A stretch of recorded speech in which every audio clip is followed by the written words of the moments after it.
Mă aflu în statul Goa, în India.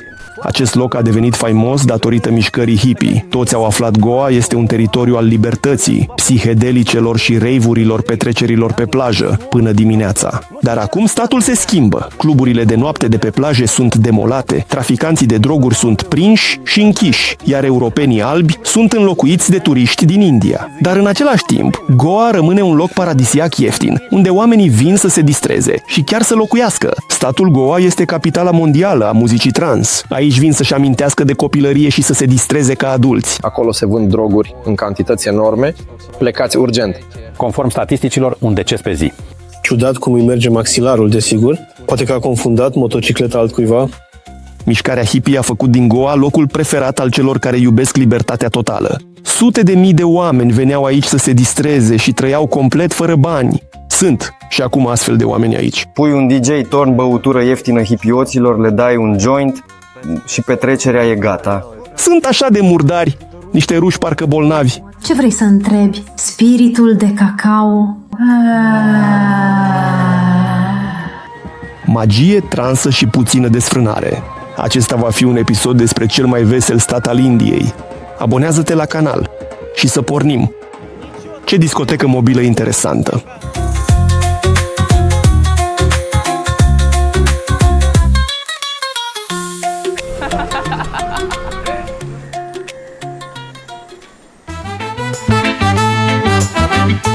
Este cel mai mic, dar cel mai remarcabil stat al Indiei. Mulți de aici trăiesc după filosofia fumează și roagă-te, despre care am făcut recent un episod separat. Uită-te la el mai târziu dacă nu l-ai văzut încă. Можно. Я в этом выпуске буду таким.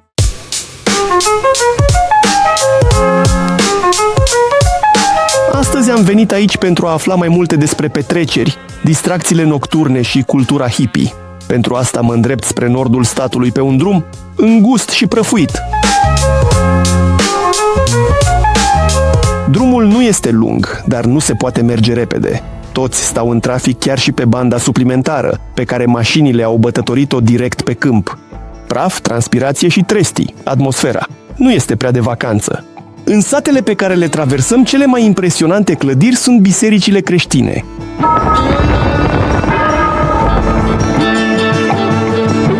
În mijlocul drumului, vacile mestecă ceva încet și nu le pasă deloc dacă ești cu mașina sau pe motocicletă. Stăpânii vieții, aici sunt ele.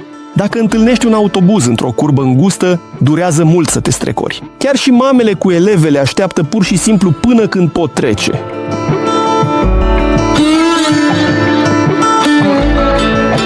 Din tot acest peisaj iese în evidență un cazinou plutitor. A profana pământul sfânt al Indiei cu jocuri de noroc este interzis.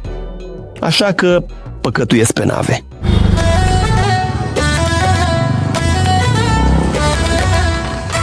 Am ajuns în bârlogul hipioților. Cândva aceste locuri au fost îndrăgite pentru plaje și rom ieftin. Acum este mai aglomerat aici, iar alcoolul s-a scumpit. Acest tip alb s-a săturat deja de petreceri și vrea să-și cumpere un bilet spre casă. Iată că după un minut a venit o vacă să-și ia biletul. Ocolind vitele, am ajuns într-o parcare imensă de motocicliști. Aici este parcat și un câr de tauri. Iar acolo doi se împung. Ei, au o discuție sinceră, înțelegi? Strada principală a stațiunii nu seamănă cu un rav, cu adevărat. Mai degrabă o stradă comercială obișnuită cu firme murdare, tămâie, cărți, ceai, masaj și spălătorie. Toate din Tibet, exact? Tămâie foarte, foarte aromată. Este lucrată manual. Și din ce este făcută? De santal. Și ce înseamnă asta? Asta nu. Este Germania. Asta este norocul indian.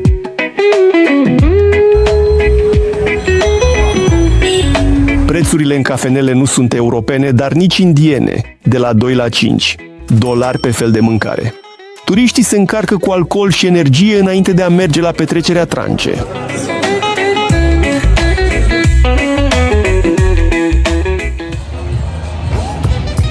Pe plajă este mult mai vesel, cu totul altceva. Muzica grozavă răsună de peste tot, iar tunurile de lumină bombardează totul în jur cu raze. O astfel de indie arată tare. De asemenea, aici poți da ușor peste un avertisment indian strict atenție, droguri. De fapt, s-ar putea să fie doar un tip de reclamă.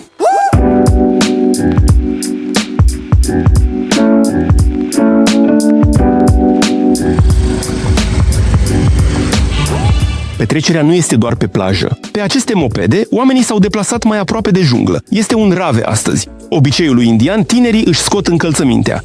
Intrare. Acest loc poate fi numit atât o petrecere rusească, cât și o petrecere care leagă întreaga lume.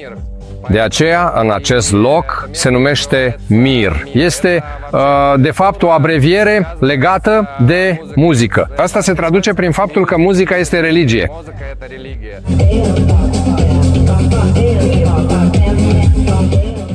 Această petrecere a fost organizată de Anton. El se ocupă și de promovarea unui nou gen de muzică pentru Goa. Ei bine, muzica este de tip psihedelic. Este un tip de muzică în down tempo la 120 de BPM, da? Și cântăm muzică destul de lentă pentru India, deoarece în India sunt în principal festivaluri de trance și muzică mai grea. În trecut, toate rave-urile care aveau loc aici se desfășurau în locuri deschise și erau accesibile tuturor. Acolo veneau oameni care nu erau legați de bani, nu erau legați de altceva. Ei erau legați de energia muzicii, dansau și se relaxau acolo. Același lucru dorim ca oaspeții noștri să experimenteze aici.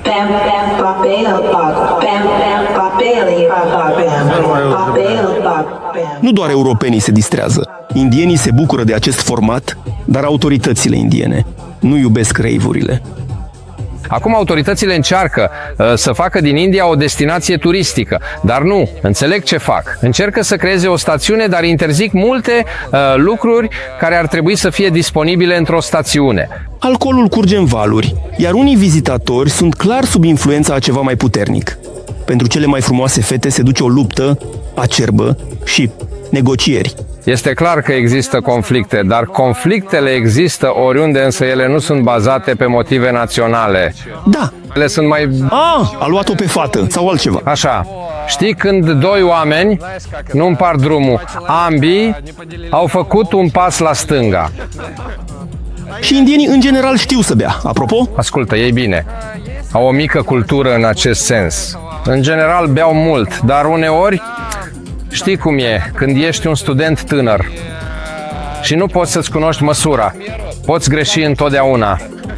Dar conflictele se termină de obicei cu oameni care își strâng mâinile, se îmbrățișează și nu există vărsare de sânge, nu se întâmplă nimic. În principal sunt conflicte verbale, să ții pe unul la altul.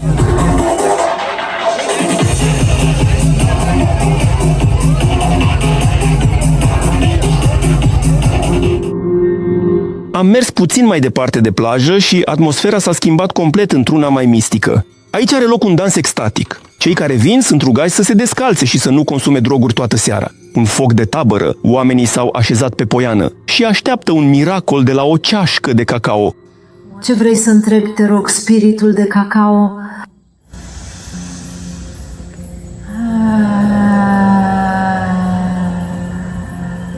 One last one.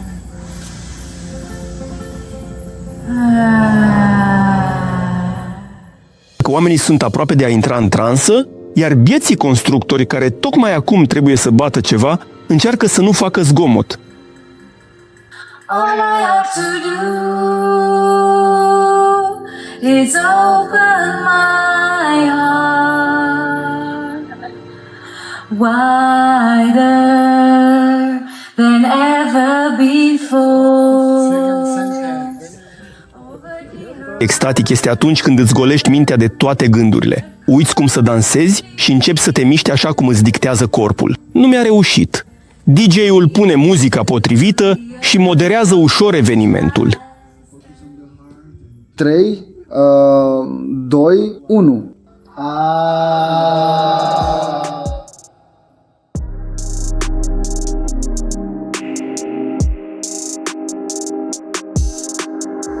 Oamenii se plimbă dansând ușor unii cu alții, zâmbind și uneori îmbrățișându-se cu străini.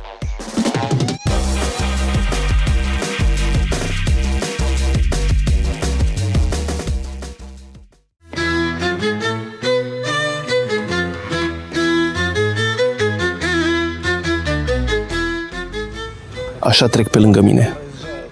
Pur și simplu oamenii, fără mașini, nu au niciun drept.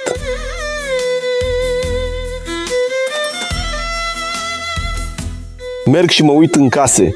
Uitați, aici o persoană doarme direct pe podea. Așa e mai răcoare. Pisicile sunt grase și le au o viață reușită. Așa arată o cafenea într-o stațiune indiană, doar un vechi șopron vopsit. Nu e chiar frumos, dar cel puțin e original. Meniul era în engleză și rusă. Un mic dejun de care vrei, chiar și israelian. Eu iau micul dejun canadian, orice ar însemna asta. Sper să nu aducă frunze de arțar. Sunt locuri drăguțe, dar măcar să fie curate și vopsite. Dar chiar și cele curate și vopsite uneori pur și simplu aruncă gunoiul pe drum. Nu e foarte frumos. Gunoiul este pur și simplu peste tot.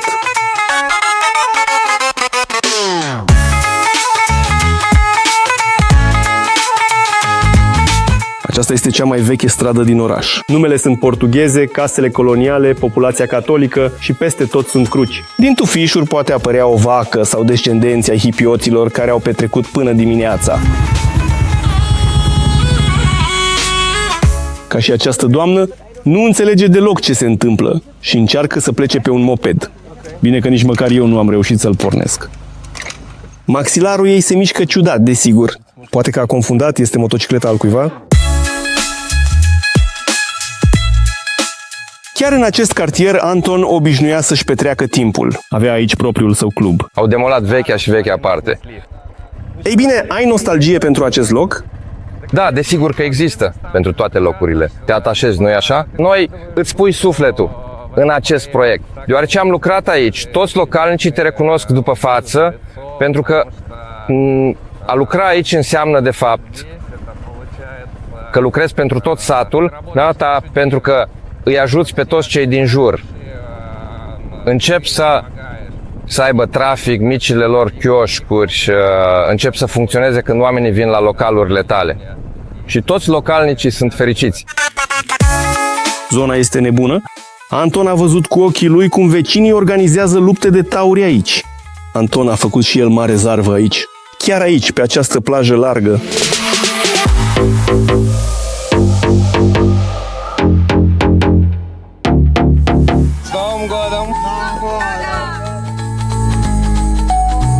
Acum nu e aproape nimeni aici, dar nu de mult. Acest nisip era călcat de tineretul înfocat. Acesta este anul nou, trecut când această platformă strălucea de lumini și bucura oamenii. Acum, din păcate, strălucește cu floricele, dar suntem totuși fericiți. A crescut vegetația peste tot. Palmierul a rămas. Palmierul a rămas, da. Multe lucruri au rămas, dar musonul nu cruță pe nimeni, ca să zic așa. Pentru că în timpul musonului apa ajunge cam până la stâlp. 1000 de oameni, cam așa în vizibilitate, cum 1000, mai mulți probabil. Adică aici, pe plajă, erau de 4 ori mai mulți decât aici, pe platformă. Ei bine, pur și simplu așa a rămas impresia că te uiți acolo, e o mulțime de oameni, acolo, o mulțime de oameni și la 2 noaptea, toți țipă. Clubul Anton a fost închis de autoritățile indiene. Aici am lucrat timp de 3 luni și au început mici aventuri. Toate platformele de pe mal se deschid aproximativ la sfârșitul lunii octombrie și funcționează până în aprilie. Maxim acasă. Aceasta este zona de coastă, sezonul turistic. Puteți observa acum că nu este nimic, pentru că anul trecut au demolat totul. Au demolat nu doar voi? Da. A devenit o zonă protejată. Politica guvernului s-a schimbat puțin. Și au venit autoritățile care au spus că totul este ilegal. Pe plajă aveam un acord cu proprietarul acestui teren. Nu era el proprietarul? Ei bine, aici, puțin dețin cu adevărat terenuri. Uitați, puteți observa, în fundal sunt hoteluri. Anul trecut toate aceste hoteluri funcționau. Acum sunt închise pentru că nu au documente. O situație similară. Da, aici este natură, o zonă protejată de 150 de metri, au închis pe toată lumea. Alături se află un hotel de lux. L-au închis în același timp. Aici, toate acestea, până în anul 1918, parcă spuneau localnicii, totul era mare. Marea intra foarte adânc, s-a retras. Foarte mult. Și asta s-a dezgolit. Aceasta este de fapt uscatul dezgolit. Acum 50-60 de ani probabil, nu știu ce s-a întâmplat, dar apa a dispărut. Și de aceea nu există, ca să spunem așa, nicio documentație pentru aceste terenuri. Și cineva odată cu mult timp în urmă, probabil în aceiași ani, a aranjat totul. Pe acel om nu l-a văzut nimeni niciodată aici. În zonă. Au închis toate construcțiile și au arestat casele private. Nu au atins decât colibele pescarilor obișnuiți. Această colibă este așezată direct pe nisip. Nu există nicio piatră în această construcție. În principal cârpe, niște foi de pe gunoi. Fără cuie, totul este pur și simplu legat. Cu sfori. Acestea sunt sticle pentru apă. În general poți să te strecori prin orice gaură, dar totuși este încuiat, cu lacăt. Gardul este mai jos decât mine, așa că am putut privi cu ușurință viața de zi cu zi a indienilor simpli. Gunoi, foc de tabără și kilometri de plase de pescuit. Acești oameni nu cunosc altă viață, iar pentru a te îmbogăți în India, trebuie să te străduiești mult. Mi s-a părut că la petrecerea voastră de ieri au fost prostituate. Este posibil așa ceva? Femei de moravuri ușoare, nu-i așa? În general ele nu merg des în cluburi. Ele stau mai mult pe la cluburile de pe plajă, de pe coastă, pentru că înțeleg și ele că toți proprietarii de cluburi le cunosc. S-au făcut cunoscute, iar proprietarii le cer, la fel ca cerșetorilor și așa mai departe. Să nu intre, să nu deranjeze activitatea cluburilor. Ele înțeleg foarte bine acest lucru, pentru că toată lumea știe cine și ce. Și ele trebuie să existe și să trăiască aici. Pe scurt, ele sunt peste tot, sunt în fiecare club. Dar foarte mulți oameni vin, întreabă, se interesează. Probabil ele se conectează cumva pe orice platformă. Ei bine, totul va fi făcut astfel încât să nu observi prea mult. Au fost raiduri ale poliției. Muzica oprită se întâlnește des, apoi după ora 10, dacă organizezi o petrecere, vine poliția, poți opri muzica, acolo pentru 10-15 minute. Și în funcție de cine a venit, este ca un joc de șah aici.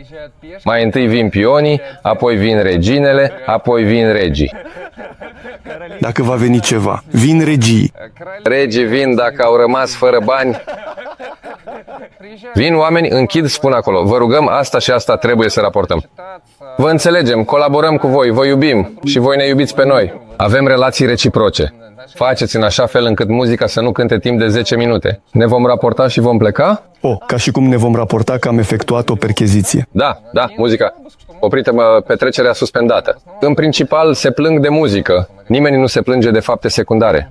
Adică nu este așa ceva că cineva te va suna și îți va spune acolo se vând droguri în cantități mari, plecați urgent. Nu, mai mult această îngrijorare este toată muzica. Aici sunt încă obiceiuri puțin rurale, deși, știi, este și un factor bilateral. Există sărbători. Locale cânt la templu, dintr-o singură boxă, poate cânta muzică răgușită, 24 de ore, 48 de ore și așa mai departe. Toată noaptea, tobele bat. Ei bine, asta e sfânt. Dar la noi? La noi este tot un templu, avem un templu al muzicii. Religia muzicală? Religia este muzica. Atunci aveți nevoie de o vacă la intrare, cel puțin.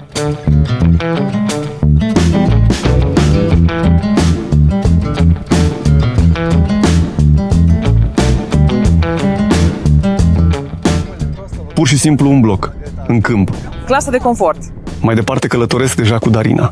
În India își petrece fiecare iarnă, dar nu încetează să se minuneze de paradoxurile indiene. Când roverul lunar, iartă-mă Doamne Haot, a fost lansat, indienii au lansat un rover lunar.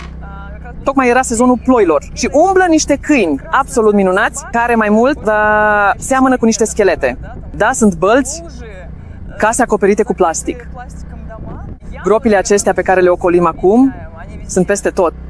Și în unele gropi se adună apă, iar acolo pun cu grijă ghivece cu flori ca să vezi unde sunt. Și te gândești, wow, și această țară minunată a lansat un rover lunar. O națiune avansată. Cu roverele lunare totul este clar, dar o vacă cocoșată văd pentru prima dată. Astea sunt tehnologii. La fel de cu succes, indienii produc copii. Iată o mamă cu 3 copii mici, cochidii, cu siguranță naște în fiecare an și acasă. O așteaptă încă câțiva copii.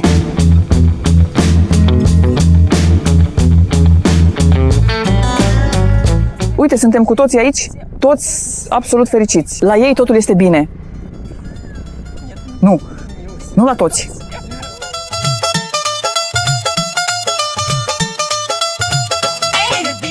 Dacă vaca este sfântă, atunci câinele este în India fundul evoluției.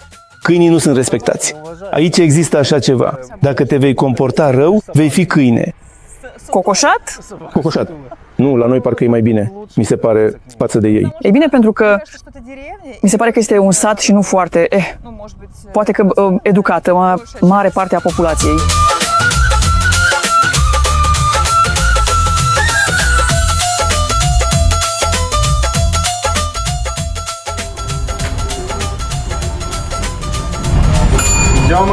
Fotograf, nu poți sta locului? Am înțeles. Știi că fiecare cafenea are propriul câine bine hrănit și chiar mai mult de unul. Și nu doar unul. Aceasta este femeia alfa cârnat, cum poți observa. Ea este oarecum, Alungită, câine-pisică, doar că fără pisică. știi, uneori, vin la fereastră. La ferestre sare o maimuță. Îi spui, de ce ai venit? Ea zice, scuzați-mă, îmi place foarte mult culoarea gri. Îmi place, știi, așa să spunem... Griul? Doar îți este dor de gri? Îmi este dor. Uită-te cât de frumos este aici și aici cât de frumos. Știi, prima dată am venit în anul 14 pentru o retragere nereușită și a fost anulată în cele mai bune tradiții indiene. Am aflat despre asta la ușă. Au fost mulți. Care au venit pentru asta? Am fost 3 care am venit pentru asta. Și ni s-a spus, nu v-au spus? Iar noi am zis nu. Eram pentru prima dată în Asia. Darina a rămas și a întâlnit mulți oameni interesanți. Adică anul trecut încă puteai să-l vezi pe Mick Jagger pe strada Hramboli. Este complet, ei bine, este și Old, unul dintre, iar anul acesta merg și zic, oameni buni, nu că mi-ar fi dor. Primul meu gând a fost, cum poate această femeie să călătorească singură prin India? Nu am luat în considerare că Goa nu este de fapt India, aici totul este deja bine organizat și m-au luat de braț. Comunitatea spune, nu, așteaptă, aici poți face asta, aici poți face cealaltă. Și aici, ei bine, aparent toți se cunosc între ei ca într-un sat obișnuit. Comunitatea rusă? Comunitatea vorbitoare de rusă este foarte strânsă. E ca, și cum ai fi într-o tabără de pionieri pentru adulți. Este de genul, te prinde. Și mai exact spui, am nevoie de ajutor. Și imediat îți spune, te voi ajuta. Toți își curăță karma pur. Chakrele. Deschiderea celui de-al 3-lea ochi. Și uite, ei bine... A reușit să facă ceva? Nu sunt sigură, dar poate că totul este încă înainte. Din 2016, Darina este aici în fiecare iarnă. Am înțeles totul. M-am odihnit, mi-a plăcut, desigur. Mi-a plăcut. Se spune că... Nu e murdar, așa-i? Asta e tot. În sud nu e deloc murdar, de fapt. Comparativ cu nordul Goa, sudul este foarte curat. Acolo locuiește majoritatea catolicilor. În general, mi se pare că aici depinde de asta. Acolo sunt catolici, aici sunt alcoolici. Și știi, totuși te întorci aici și de fiecare dată, la sfârșitul fiecărui sezon, spui, gata, nu mai pot, niciodată. Mulțumesc mult, am înțeles totul. Foarte bine, desigur, dar voi petrece anul nou în Sankt Petersburg. Și în noiembrie stai și te gândești... Nu voi petrece? Nu voi petrece. Oameni ca Darina se mută în Goa nu doar pentru distracție, ci și pentru a trăi o viață obișnuită. Adică din ce în ce mai mulți oameni vin în fiecare an, aducându-și munca cu ei. Am avut o perioadă de creștere a lucrătorilor la distanță și celor cărora le-a plăcut India știu că rămân. Unul dintre dezavantajele muncii la distanță aici, pe coastă, este internetul relativ slab, adică se îmbunătățește. Și în sfârșit încep să mă bucur că toate încărcările mele se finalizează și nu se opresc la jumătate necesitând soluții improvizate. Adică, într-adevăr, munca la distanță începe, după părerea mea, să prospere. India atrage oameni care au propriile lор. Ну, то есть небольшая. Вот если в тебе есть, то есть ты такой, хоп, она тебя позвала.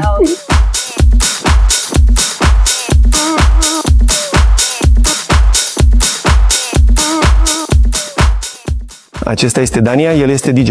Și cu siguranță are ceva special. Acum 5 ani a zburat în India și a decis că este timpul să-și schimbe complet viața. Sezonul acela pentru mine a fost mai mult să vin, să văd, să mă relaxez pur și simplu. Un sezon de relaxare. Hipovski. Gen, hai să fie hippie. În fiecare zi, Dania mergea aproape la petreceri de noapte, fără să rateze vreun rave. Pentru că pas este muzică, sunt petreceri peste tot. Se încearcă să se facă ceva. Întorcându-se acasă, Dania nu mai putea să se gândească la altceva. A început să învețe să fie DJ și să se pregătească să se întoarcă în Goa. Stăm cu Dania, suntem și noi într-un local al unor băieți vorbitori de rusă. În bucătărie lucrează și localnici. Dincolo de plasă sunt jungla, iar în pahare cocktailuri ciudate. Cu busuioc și electroliți. Nu prea seamănă de obicei cu cafeaua. Un gust puternic de lime. În fața ochilor Daniei aveau loc cele mai nebune petreceri. dar treptat autoritățile le închid. Și acum, cum organizăm petrecerea acolo? Instagram promovare, niște fluturași, undeva afișe, bannere, publicitate plasată pe canalele de Telegram. Înainte, cum spunea o persoană alteia, cealaltă mergea acolo la un banian, unde se adunau oamenii, fumau, stăteau niște hipioți, tot timpul. Așa, i-a spus acestuia, așa, astăzi la ora 7 e petrecerea, cine vine, le spui tuturor. Și cu polițiștii nimeni nu discuta prea mult, petrecerea a început. Dacă veneau localnicii, niște paznici ai ordinii, puneai o sticlă pe masă și totul era în regulă, toată lumea era mulțumită. La revedere! Era mult mai simplu, am înțeles în acest sens, că nu trebuia să calculez ceva, niște sume, pentru că vreau să spun că acum, da? Este foarte dificil să obții vreun profit. Dacă trebuie să plătești aici, acolo, peste tot. Transportai boxele pe umeri, pe scutere, pe nu știu ce, pe spate, puneai un DJ. Turnai băutură ieftină pentru hipioți, le dădeai un joint. Petrecerea a avut loc. Asta era romantismul. Pentru asta am venit. Anul trecut am făcut primăvara, chiar în Morzim am făcut, am avut 5 petreceri. De noapte, la fel am convenit. Plajă, shake de plajă, am decorat totul, am pus lumini, am pus barmanii noștri, meniul. Pot spune cu încredere că petrecerea noastră este un rave. Dacă este ceva de genul acesta, atunci da. Este un fel de rave. Totul se mișcă, simți vibrația, energia de la DJ, se transmit. Chiar ar fi posibil, acum, să luăm așa boxele pe umeri și să organizăm o petrecere undeva într-un loc sălbatic? Ascultă, de fapt, este posibil. Mă gândesc la asta. Ar fi foarte tare undeva într-un loc sălbatic, pentru că am fost în astfel de locuri, am văzut cum se întâmplă și este grozav. Deci se întâmplă uneori? Se întâmplă rar, dar dacă se întâmplă, până cumva aflăm întotdeauna despre asta. De fiecare dată când ajung în Arambol, văd mereu niște oameni ciudați acolo, nu știu, niște marginali, excentrici, tipi ciudați, mai ales la apus. Mergi pe plajă, te plimbi și vezi tot felul de... Ei bine, unii cu dreaduri, aparent încearcă să urmeze, să respecte cultura, dreaduri, un tricou oversize, ceva de genul Bob Marley. Și sunt unii care sunt chiar murdari, niște ruși pe jumătate bolnavi și astfel de persoane mai întâlnești, sunt mult mai puțini, dar există. Hipioții moderni seamănă mai degrabă cu niște vagabonzi obișnuiți, de fapt, fără adăpost. Chiar și la noi uneori vin astfel de persoane, știți, noaptea. Localul e închis și apare cineva ciudat. Băieți, ce mai faceți? Sau pur și simplu se așează. Comportament ciudat. Asta este diferit de cei fără adăpost. Este ceva diferit sau poate sunt doar oameni fără adăpost într-un climat cald? Mi se pare că sunt aceiași oameni fără adăpost. Într-un climat cald, fugiți de ceva, nu știu, cu ce să se ocupe, care nu au un scop. Pur și simplu se află acolo, ca să zicem așa, nu în Moscova, ci pe plajă. Și hippie sună, cumva, mai cu statut. Nu este acel hippie care era inițial... Ce sunt hippie? Sunt de tipul copiilor părinților bogați, acolo în anii 60-70 plus minus, care au renunțat la bogăția lor și au venit într-un loc sălbatic, cărora nu le trebuie toate acestea bani sau educație. Au venit aici și au rulat jointul, nimeni nu-i deranjează și ei nu deranjează pe nimeni. Închiriază o locuință de la localnici, cumpără ceva pe aici, își creează un mic business și localnicii sunt mulțumiți și ei sunt cumva mulțumiți. Acum este doar un fel de... Ei bine, un rest de modă. Ce fac europenii? Au pensii normale, e ok. Își pot permite să vină aici pentru 6 luni să trăiască și să lucreze. Prea mult. Există oameni care vor să se piardă și se pierd. Se întâmplă. Să vorbești uneori, ei bine, cunoști persoana, nu-i așa? Ei bine, trăiește de mult aici, în Arambol. Îi place acest vibe. El spune, pur și simplu, fără legătură. Este păcoie. Ei bine, probabil că voi merge acolo, să trăiesc în pădure. Am un fel de sentiment să merg să trăiesc în pădure. Ei bine, ascult, ei bine, grozav, și ce? Nu știu cum să răspund la asta. Du-te și trăiește apoi. Trece o săptămână, îi întâlnești din nou, ei bine, au trăit acolo în pădure, în fine, acolo nici măcar nu într-un cort, pur și simplu s-au stabilit cu altceva. Nici măcar nu mă interesează ce fac ei acolo. Nu aduci niciun folos, de fapt. Poate nici nu ar trebui. Între Arambol și Kerim, în pădure, acolo undeva se bazează, acolo undeva se spală în niște pârâiașe, acolo niște ceainice, acolo încearcă să facă niște ceaiuri din această apă de lac, apă de râu, un astfel de vibe. Nu prea îmi place, dar există astfel de oameni. Sunt puțini, dar există. În episodul meu anterior despre statul Goa am găsit în junglă o bază a unor astfel de pusnici. Am dat peste un dealer de droguri și încă ceva interesant. Așa că uită-te la acest videoclip. Dacă nu l-ai văzut încă, linkul va fi mai jos în descriere. No, thank you.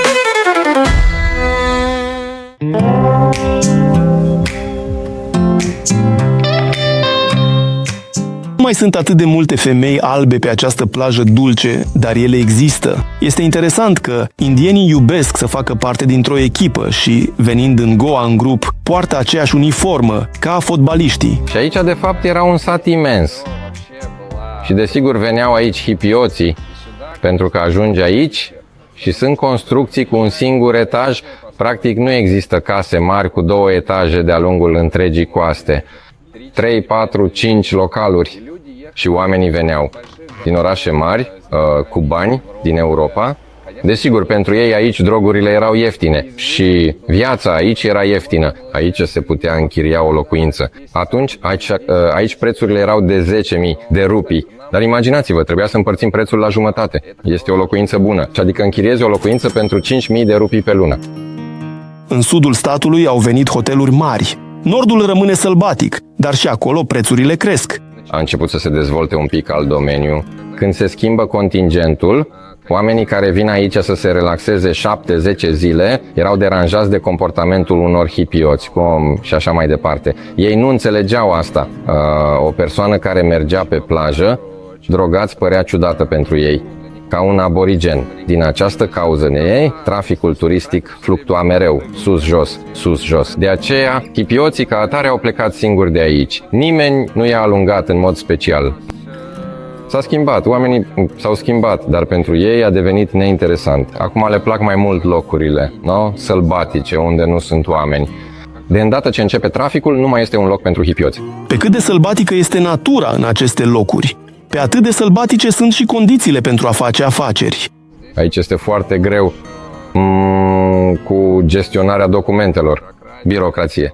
Totul se blochează. Aici, de fapt, dacă luăm toate localurile, cred că pe toată coasta doar 10% probabil au toate documentele oficiale. Din câte știu, acum niciun club nu are permisiunea de a funcționa după ora 10. Dar toți voi lucrați. Toți lucrează. Trebuie să trăiești. Ți s-a întâmplat vreodată în viața ta să dai mită? În orice țară, în orice afacere, ei bine, consider că fără mită tot nu vei reuși. Aș spune că aici corupția este adaptată la tine. Orientată spre oameni? Da, corupția prietenoasă chiar funcționează.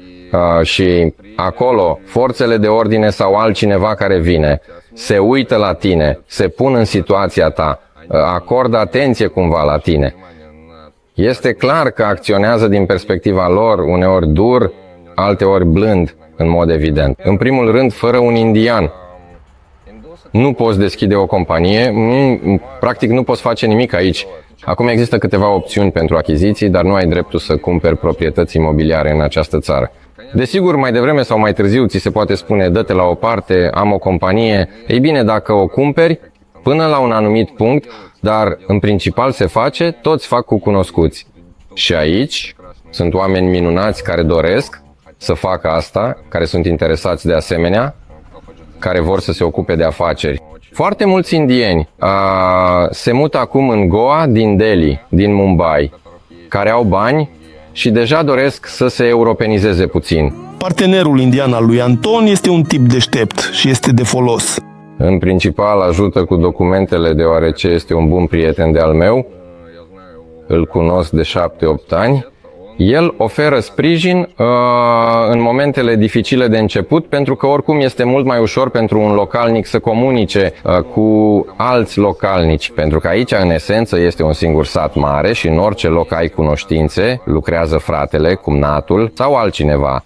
Și ție, Alb, este greu să ajungi la ei, să ceri ceva? Nu este greu, dar oricum te privesc ca pe un portofel ambulant, cu adevărat. Aceasta este nunta noastră. Cu Darina am dat peste o nuntă indiană.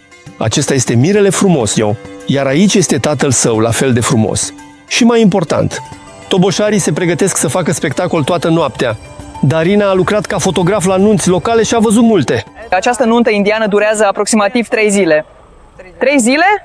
Minim. Și aceasta este pregătirea pentru ziua principală, numărul 1. Din istoria noastră slavă, ritualică, este ca un fel de răscumpărare. Adică mirele se pregătește să arate tuturor că este grozav și va merge cu cântece, dansuri și tobe într-o mare procesiune către locul unde se află mireasa și mai departe vor avea loc din nou cântece, dansuri și tobe. Ceremonia durează cam 3 zile. Dar ai lucrat la o nuntă, nu-i așa? Da, am lucrat. Este grozav, strălucitor, minunat, dar este pur și simplu prea mult pentru mintea noastră europeană într-un minut de timp. Cel mai probabil nu aș mai vrea. În ce privește munca de fotograf, există alte așteptări. De la fotografii? Am lucrat într-o echipă, eram 5 persoane. 5 persoane și încă o persoană separată responsabilă de dronă. Dronelor nu prea li se permite să fie lansate oficial aici. Sarcina mea era să fotografiez mireasa pentru că un fotograf bărbat nu poate vedea mireasa. Da, mai ales dezbrăcată, îți dai seama, da. Wow, îmi trimiți pozele? Nuduri? Imediat câte 4 indieni merg pe un singur scuter, dar asta tot nu ajută să scape de ambuteiajele de pe drumurile înguste. Pe scurt, toți sunt blocați aici. Și nu există o soluție adecvată pentru acest blocaj. Dar pur și simplu nimeni nu se poate mișca. Este ca un impas al evoluției. Au început să claxoneze. Acum se va rezolva problema. Așa. Da. Cu cât mai tare, cu atât mergem mai repede puțin. În timp ce ne împingeam înainte și înapoi în ambuteiaje, pe drum a apărut o bandă de nuntă. Vă amintiți de toboșari? Despre rave-uri și muzica trance poate nu au auzit, dar chiar acum nu lasă. Întregul cartier să doarmă. Ce discotecă mobilă!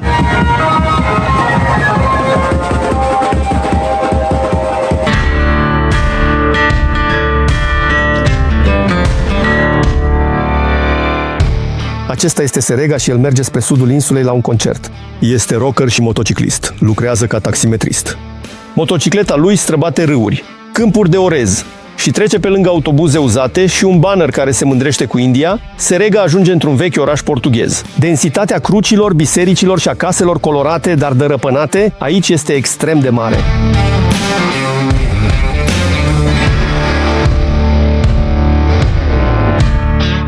Chiar un țânțar. Pot să-l prind? Chiar cu sânge. Incredibil. Fericire. Indienii, mai ales, la volanul unei mașini, par să nu simtă dimensiunile vehiculului lor. Dacă la noi la examen există un astfel de exercițiu, la examenul de conducere, întoarcerea în 3 mișcări. Pe drum, ei vor face o astfel de întoarcere, în 8, 10 mișcări, da? Și așa mai departe. Dar au ei deloc examene? Mânca. Și chiar au reguli. Am fost chiar și la o școală de șoferi aici. Școala de șoferi este amuzantă atât pentru motociclete cât și pentru mașini. Practic, te plimbi în jurul clădirii, înainte-înapoi, îți dau permisul, totul e ok. Să claxonezi este obligatoriu. Da, d'accord. Claxonul este de fapt o parte importantă a condusului aici. Depășești, claxonează, treci prin intersecție, claxonează, un viraj orb, claxonează, pentru că acolo poate veni ceva pe contrasens obligatoriu. Poate fi un camion, un autobuz și așa mai departe. O altă caracteristică a condusului în India este că seara majoritatea conduc cu faza lungă. Este enervant, este iritant, pentru că seara aici iluminatul este slab. Și de exemplu, când luminează 2 faruri, între ele este o umbră. În acea umbră poate fi o vacă, un câine, o groapă sau chiar o persoană întinsă și, adică te poți accidenta. Ei taie curbele întotdeauna.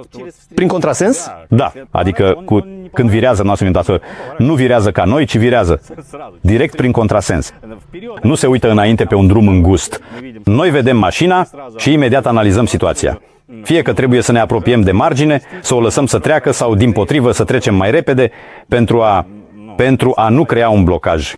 Aceștia mai întâi se opresc, apoi se gândesc și decid cum să iasă de acolo. Ei conduc totuși foarte încet. Aici vitezele lor nu depășesc 30-40 de km pe oră și, prin urmare, în principiu, în cazul unei situații, pot rezolva totul, pentru că, ei bine, reușesc să frâneze la timp și așa mai departe. Acest haos are și avantaje. Când conduci pe drumurile din India și în special pe drumurile din Goa, îți dezvolți pur și simplu intuiția. Îți dezvolți cu adevărat intuiția, pentru că nu știi unde va vira acum, ce manevră va face. Analizezi toate opțiunile. Da. Sunt situații normale, cum ar fi când un bătrânel Stă pe marginea drumului și fără să se uite în oglindă sau înapoi, începe să se întoarcă brusc, în fața ta. Se întâmplă în fiecare zi. Și ții asta în minte și ești mereu în alertă. Da, am fost implicat într-un accident aici, inclusiv într-un accident grav. Ce s-a întâmplat?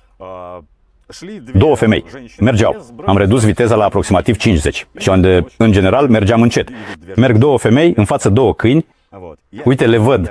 Reduc viteza, depășesc cele două femei și deodată brusc unul dintre câini. A vrut să traverseze drumul, chiar nu știu, la mai puțin de 1 metru probabil în fața roții mele. Deoarece nu aveam suficientă experiență și în plus eram pe un scuter. Îmi amintesc că am lovit câinele, a scheunat, da? Dar apoi m-am trezit, în general, cu capul julit și cu clavicula ruptă. Și a fost singura dată când am mers fără cască. Era foarte cald, nu voi purta casca. Și prietenii mei, când au aflat că am avut un accident, au zis, ei bine, slavă Domnului, el întotdeauna poartă cască. Dar eu eram fără cască. Așa. Ei bine, în cele din urmă, cumva, merg. Acum cu o placă metalică în claviculă. Și este temporar? Este temporar, da. Va trebui să fie scoasă în curând. Pe drumuri trebuie să fii mereu vigilent. Sunt foarte mulți începători, dar chiar și cei care nu sunt începători. Vin aici tinerii să se distreze pentru câteva săptămâni. Adică ei consumă alcool, poate chiar și altceva, se urcă pe scuter, fără să cunoască situația. Fiind aici, de fapt, pentru prima dată, fără a avea abilități de a conduce un vehicul pe două roți. Ei simt un sentiment incredibil de euforie și libertate. Încep să accelereze.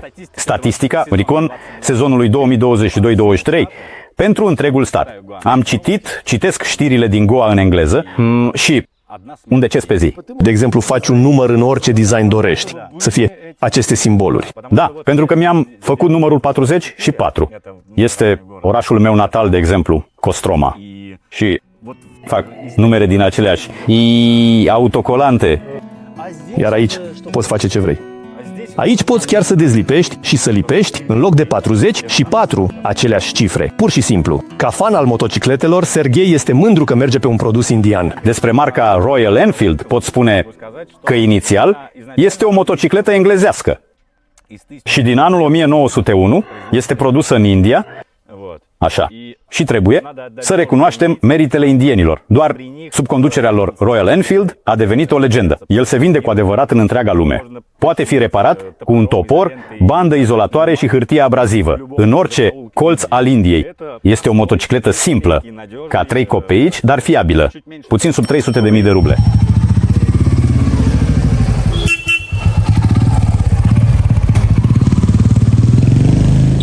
Как это больно, в висок иголка. Если ты пропустил, это я на операции по пересадке волос в Турции. Вот так тяжело даются некоторые выпуски. Получилось страшно, истерически смешно, но на выходе красиво. Посмотри этот ролик, если еще не видел. Ссылку оставлю внизу в описании. И там же контакты клиники, куда лучше задавать вопросы о самой операции. Что-то я устал. Пора менять работу.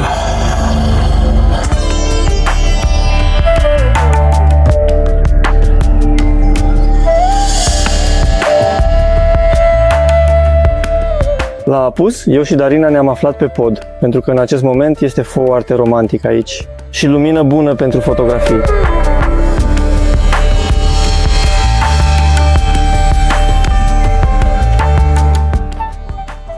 Poți să-i țin așa pe palmă sau poate?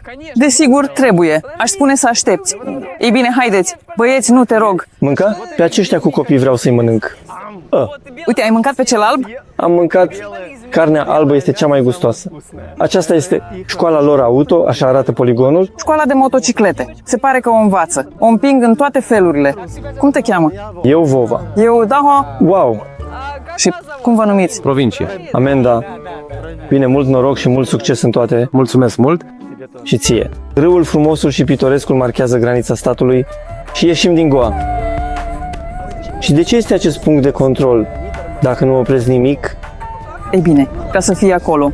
Tuk-tucuri noi, de altfel. Da, aș merge cu unul din acestea. În stânga noastră este unul. Sunt și ele decorate. Ei bine, în acest stat îmi place mai mult. Oamenii merg pe jos. Din acel stat, nu-i așa? Da, e mai bine să lucrezi în Goa decât în Maharashtra. Salariul este de 2 ori sau o dată și jumătate, mai mare. E mai avantajos. Dacă locuiești aici, în zona de graniță... Doar așa pe jos, nu-i așa? Pe jos de la muncă. Adică, în principal, femeile. În tabăra de pionieri cu numele India, Darina a venit împreună cu fiul ei. Mark are 8 ani. Ei bine, îi place copilului, nu-i așa? Știi cum vine el la Sankt Petersburg și după vreo 2-3 luni spune: ei bine, când ne întoarcem? Am înțeles deja totul aici, m-am salutat cu toată lumea, mi-am vizitat toți prietenii și plec. Aici, după 3 luni, el nu întreabă când ne întoarcem acolo. Sincer, mi-aș dori foarte mult, dar nu. În India nu este foarte scump, dar fără bani poți doar să trăiești ca un vagabond în junglă. În afară de munca la distanță, se poate câștiga ceva aici? În afară de munca la distanță, știu că unii fac plăcinte. În mod tradițional, ca să zic așa, există o femeie minunată, ea gătește tot felul de mâncăruri și oamenii le cumpără. Bine, mâncare, de genul autohtonă a noastră. Da. Dar știu că unii merg la filmări. Este Filmări, da, asta vorbim. figuranți în filmele indiene de la Bollywood. Mulți aici își descoperă noi talente și câștigă din ezoterism. Șamani, yoginii, guru și astrologi își găsesc cumva clienții aici. Nu sunt foarte implicat în asta pentru că nu sunt în acest domeniu. Nu. Te ocupi de asta? Sincer, sunt puțin în altă parte. Știu sigur că sus este cineva. Dar știi cine este acolo? În panteonul indian sunt vreo 40 de zei, probabil. Alege astăzi. Cine este acolo? Crezi că cineva e acolo? Ei, Krishna este astăzi acolo? Nu vrei. Dar în general ce crezi? Cred că acolo este cineva, cine anume nu este clar. Ei bine, este o ființă umanoidă sau nu?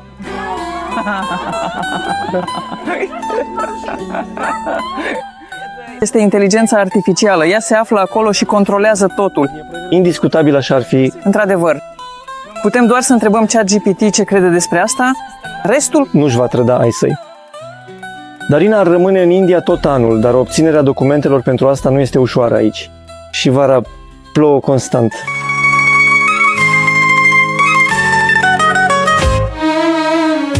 Ploile din India, deși calde, sunt la fel de ude ca la noi, așa că vara, tabăra de pionieri Goa își ia o pauză și toți participanții pleacă. Caută pe planeta acel loc unde fața ta va fi mai des mulțumită și abonează-te la canalul meu pe toate rețelele sociale. Vova Karmanov. La revedere!